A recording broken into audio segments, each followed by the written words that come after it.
with a hi there, Phil Simborg with a cube position money game. Blue on roll. What's the proper cube action here? Should blue double? And if blue double, should red take or drop?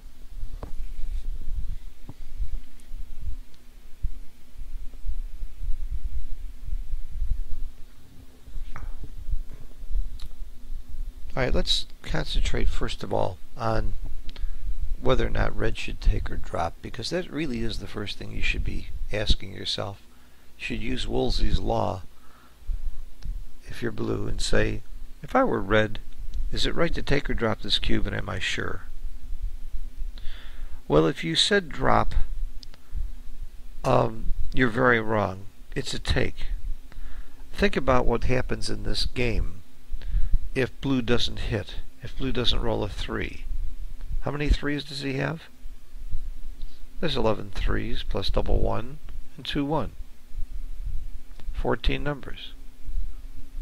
That means that there's 22 numbers that don't hit. And every one that doesn't hit is going to be kind of a tough game for blue.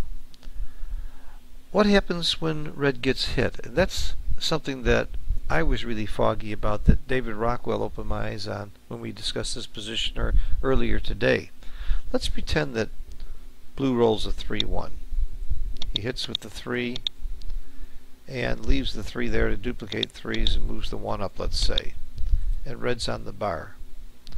What percentage of the time do you think red would win this game from here? Red on roll. 10%? 15%? 20? 25? Come up with a number. Make a wild guess.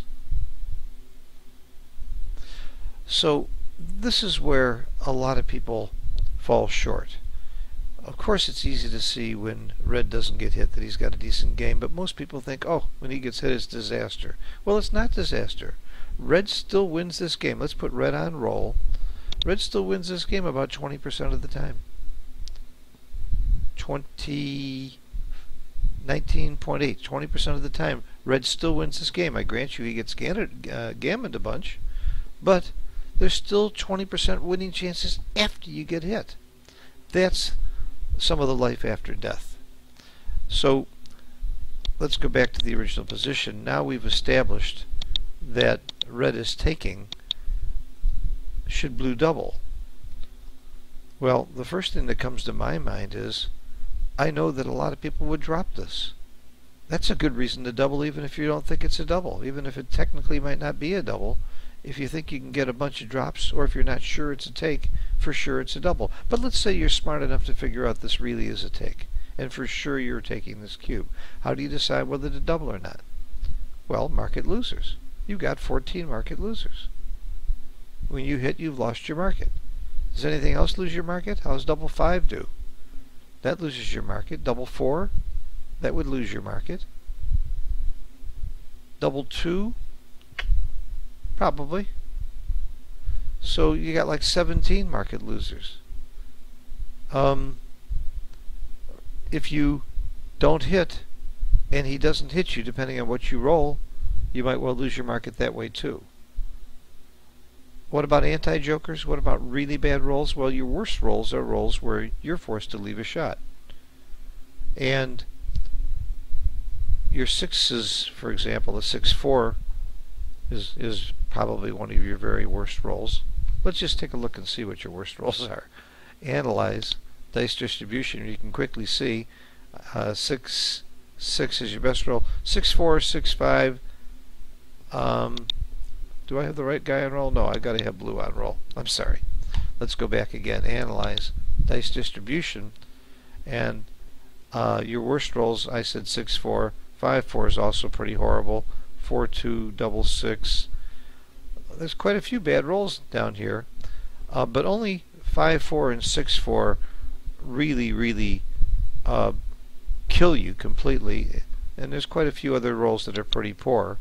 But because he's got this open 5 point, even your worst rolls, if you get hit, if you come in immediately with a 5, which is going to happen 31% of the time, you're right back in the game. So because of all the market losers, because you only have a few really horrible rolls, that would be a double so you don't lose your market. And the answer is big double, big take. That's the process you should go through. By the way, this would not be a double, because now your really bad rolls are really, really bad. You don't have those 5s to roll. Even if you roll a 1, unless it's a company with a 6 or a hit, you could really be in big trouble. So here, of course, it's a much easier take and not even a double, because there is no life after death after your really bad rolls are really... He may be doubling you out very quickly after you get hit if blue rolls badly here.